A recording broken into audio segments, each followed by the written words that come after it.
This is Lauren Kramer and Brittany Backof's visual project, and we hope that you enjoy.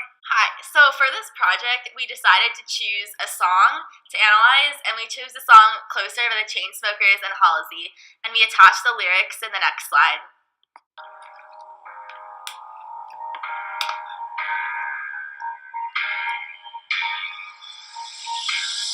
Hey, I was doing just fine before I met you.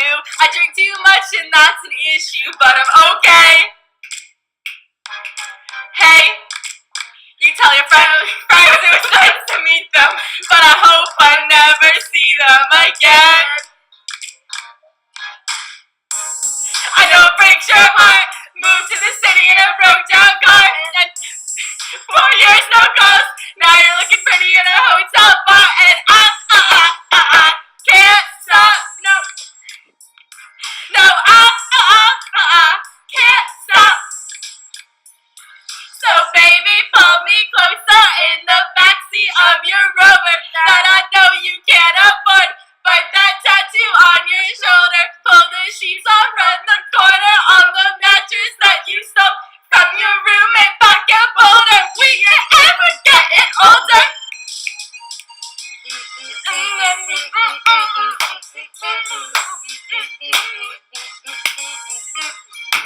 We ain't ever getting older.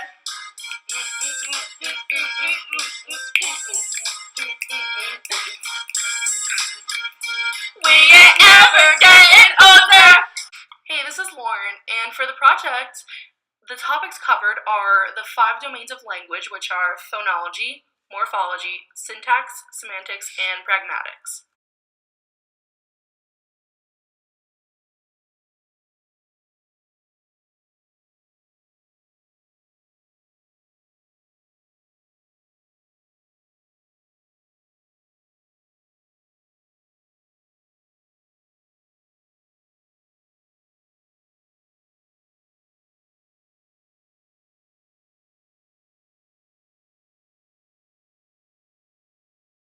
Hi, this is Brittany. Morphology is one of the domains of language, and a morpheme is the smallest unit of meaning in a word.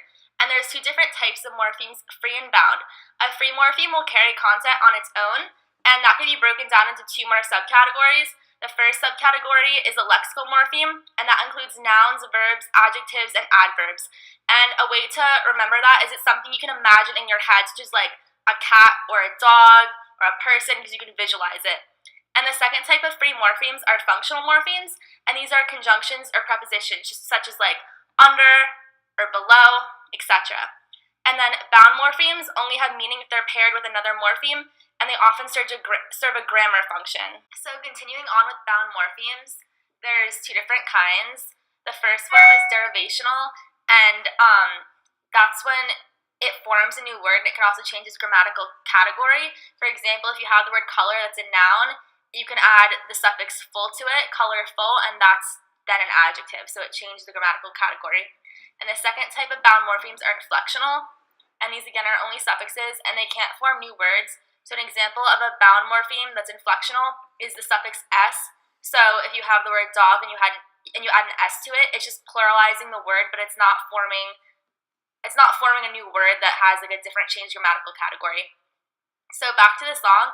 The lyric that shows an example of a morpheme is, hey, I was doing just fine before I met you. And in this lyric, the word I, it's a morpheme because it's the smallest unit of a word that carries meaning. Like I obviously means like someone referring to themselves. And it's free and lexical because it carries meaning on its own and it's a noun. And then the word doing in this lyric can be broken down into 2 morphemes, do and ing. And do is a free lexical morpheme because it carries meaning on its own and it's a verb. And then the suffix ing, ing, it's bound inflectional because it can't exist on its own and have meaning. It has to be added to the verb do to have meaning. And the suffix doesn't change the tense of the word. So the peer review article I chose, it was an experiment done by Beth Logan and Pedro Moreno. And basically it was about how morphology can relate itself to genres of songs and song indexing.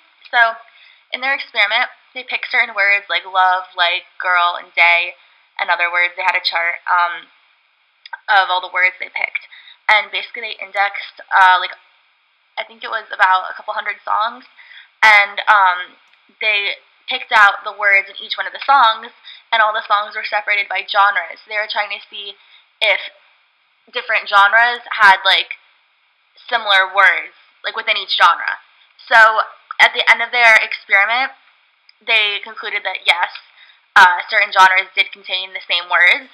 So this relates back to morphology because morphology is about the meaning carried in the word, and with these different genres, there's a different meaning expressed in each one. I feel like a general idea, and this was shown in the study because there were very similar words in specific genres.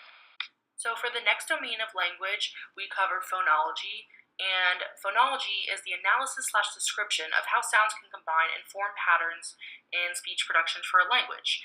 And to really put that in more simpler terms, it just really means that a phoneme is the smallest unit of sound in a language. So an example from the song that we used was "and I can't stop." No, I can't stop. And throughout those lyrics, the I repeats itself multiple times, and this shows phonological development because they're continuously going, and they're carrying out the same song the entire time. And it's using the same exact phoneme to create song development. So continuing on with phonology, we used another lyric from the song Closer that demonstrated phonology, and those lines were, "So baby pull me closer in the backseat of your Rover."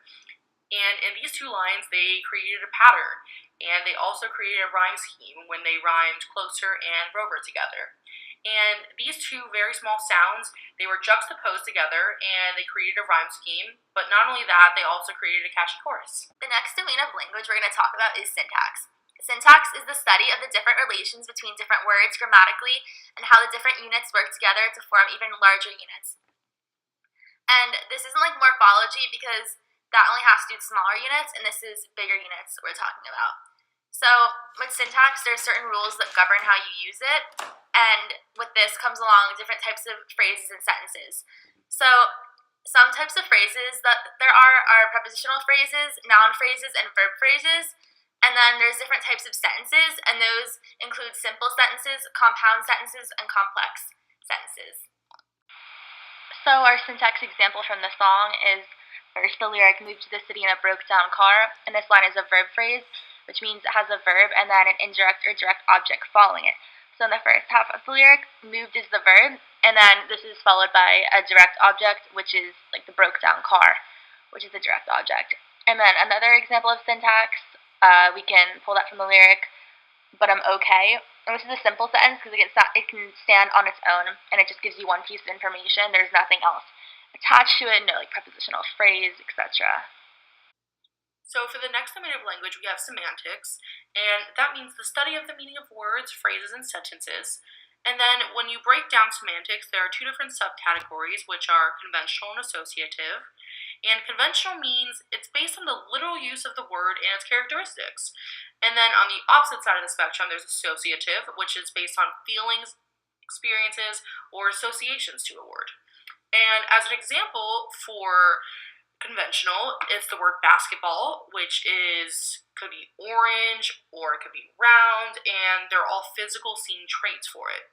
And then as an example for associative words, it could be the word concussion or sports authority, because they both kind of describe each other in a sense, and one might have to do with the other one. So for this slide, we're going to be talking about the first example with the use of semantics in the song, and we use the lyric, "Bite that tattoo on your shoulder." And when you look at this line and you can pick out the word tattoo, when you look at that word, there are different referential and associative words that can apply to that. And for referential words, those are words that could relate to the word tattoo. And when you think of that word, you could think of many other things such as like colorful, ink, or dark. Those words should all pop in your head when the word tattoo is said, and because they all describe a physical appearance of the tattoo. And then it can also have associative words for it, and these all have feelings or reactions attached to the word.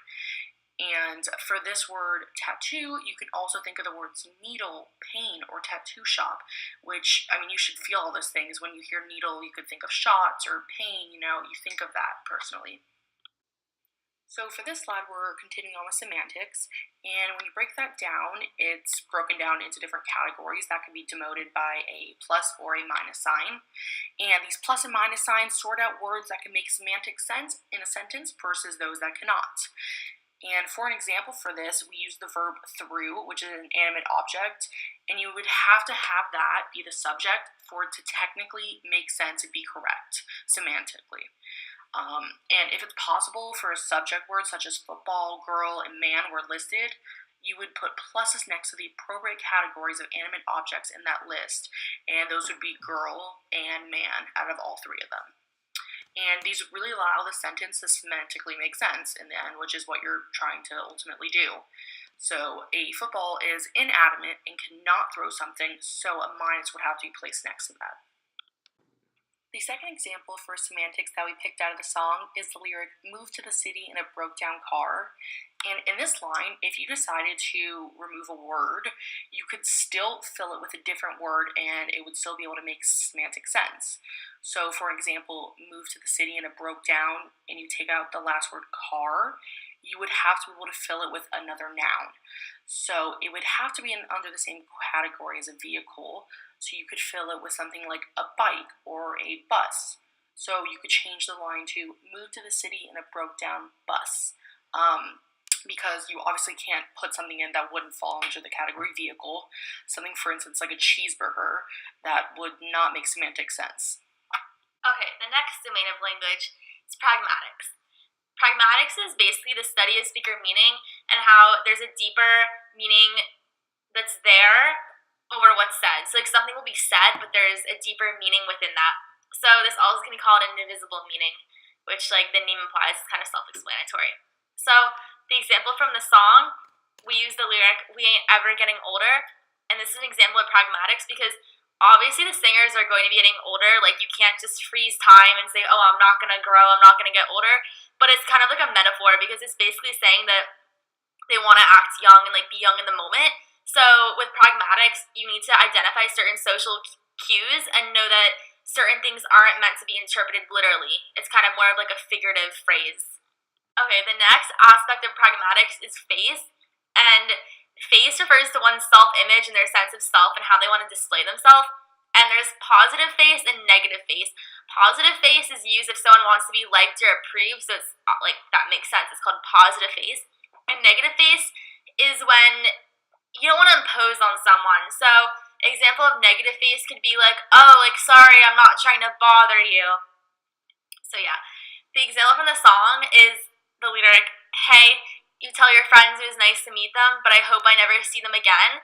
And I thought that this shows negative face because the singer's basically saying that he doesn't want to see like the girl's friends again, but he's trying not to be rude about it. He wants to still seem personable, but he doesn't want to burden the girl by being like, "I don't like your friends." So he's just saying like, "Tell them that I liked meeting them, but I don't want to see them again." So he's being passive about it, but that's negative face.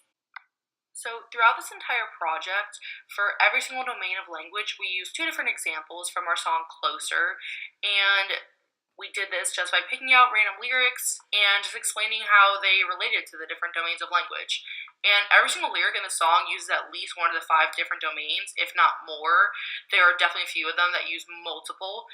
And I think what we learned from this project is that throughout everything, like language is just hidden. There's always going to be pragmatics, semantics, phonology, and just everything you use, every song, every book, every movie, they're just kind of hidden. It's not something that screams at you or shouts at you there. And in the end, this project really just taught us both that the 5 domains of language are just about used for everything.